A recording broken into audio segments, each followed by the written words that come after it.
240. Hey, what's up, everyone? Jocko here.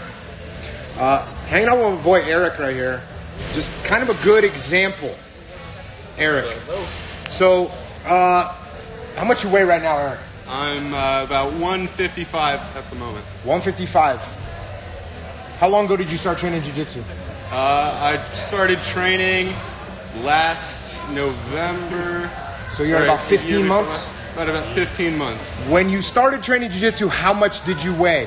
When I started training jiu-jitsu, I was around 240. 240. Now, was that a lean, muscly 240? No, sir. That was a big sugar-filled, loving pasta, all the goods. Right on. So what made the change?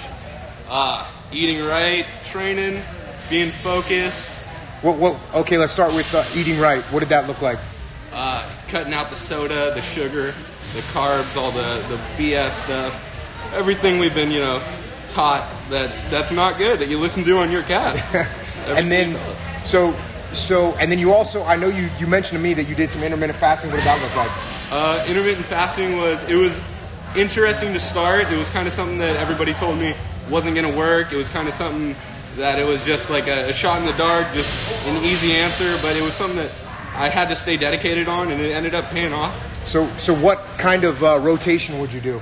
I did a 16-hour fasting period and then an 8-hour eating period. So it was from 10 p.m. at night until 2 p.m. The next day. I was fasting, and then I would eat between 2 and 10 and trying to stay good on what I'm eating, you know what I mean? Not eating the crap, not drinking the soda, all that stuff, and it seemed to work. Okay, so that's food right there. You're eating clean, you're not eating carbs, you're not eating sugar. 2, intermittent fasting. You did the 16 fasting, 8 eating. And then what did the training regimen look like? The training regimen it started off slight. It was not a lot of work. I just showed up. You just got to keep showing up. It was showing up to what? Showing up to the gym, showing up. You gotta. Were you primarily? Because I saw you doing jiu-jitsu.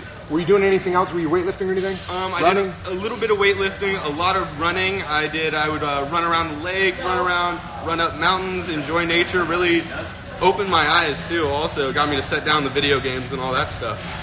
How long? How like? What's an average week? How many minutes a day would you run? In minutes, probably around.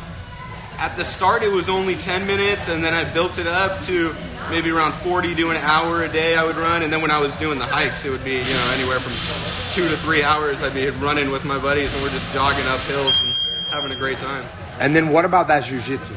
That jiu-jitsu changed my life. I really owe everything to it.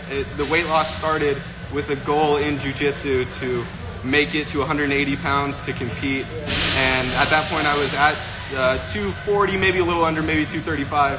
And it was really a goal that I didn't see myself really being able to achieve. But when I was listening to your words and other motivational people, David Goggins and all these people that are saying just to show up and keep showing up and set the goal and to aim for it. And so I put down the money for the tournament and I said, I'm going to do it. And I had 6 months. I was at maybe 235 then. I had gotten down to 185 a week before the tournament. And I killed it in the sauna. It was easy. What was I think this is the last question. So we covered your training, we covered your food, we covered your time for eating, jiu-jitsu and running. I guess the last question I would have for you is what was the hardest thing, and then what did you do about it? The hardest thing was definitely to stay on my plan, to stick with it. It was several days where, you're hanging out with your friends and everybody says we're going for tacos and it's like, all right, well, I'm eating that and I'm breaking my diet. And then, that night you're thinking, well, I already broke my diet today. Why am I going to go to the gym? And you just got to shut up and get to work, get after it, get it done. So let's say you did that. You went out, your friends are having some beers, and then the next thing you know, it's taco time. Maybe you break, you have a moment of weakness. How do you get back on the path? What do you say to yourself? gotta think, you gotta say I screwed up, and gotta look at it and just say good. Keep moving forward. Right on. Well, hey man, it's been awesome to see you, and just, you know, you're a totally different person physically. I'm sure you know you always had this inside of you, but to see you physically as a totally different person, you know, healthy. I mean, just you just look totally different, man. It's awesome to see, and it's only been since November last year. I remember looking at, you know, and let's face it, a lot of people come into this gym and they start on that journey. Not all of them can maintain. So to see someone like you that can maintain, it's awesome to watch. It's awesome to see, and congrats. And of course, stay on the path, everybody. We'll talk to y'all later. Out. Anything else? Thank you very much, sir. Don't gotta thank me, dude. You did it. We'll talk to y'all later. Out.